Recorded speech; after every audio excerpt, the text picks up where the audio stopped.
Es mariquita, ¿eh? No, ¿No? Sí.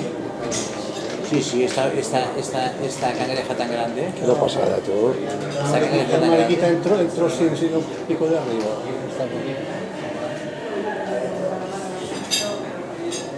¿Este no es el mariquita? Esta cangreja tan grande. La mariquita que viene por atrás. Sí, bueno, claro, es que Hoy había entrado, pero a coger arrancando. tiene cara de ver son sueños.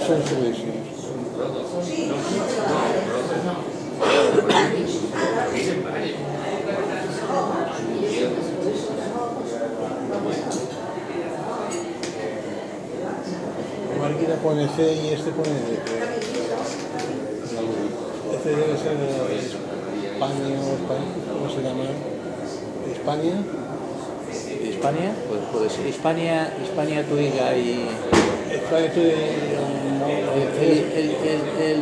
El Tuiga. No sé, ¿cómo era? España y el Tuiga son iguales. El Tuiga era de Alfonso XIII.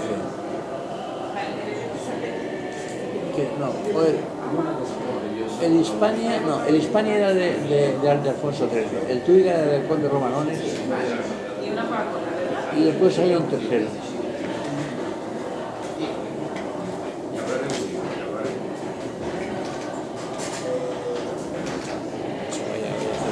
Espectacular. Que hace unas pruebas.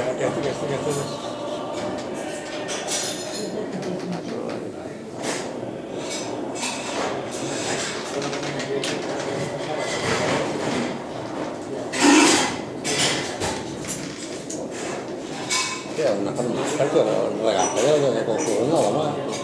Un bombardeo libre, Sí, sí. ¿Qué? no, pero un ¿Barandilla? ¿Un duano? no, ¿Qué no? ¿Qué va? Porque en esa época no duano ni no duano. esos velos con poco. Van enganchados a la cubierta. Y el cabo que pasa de una a otra.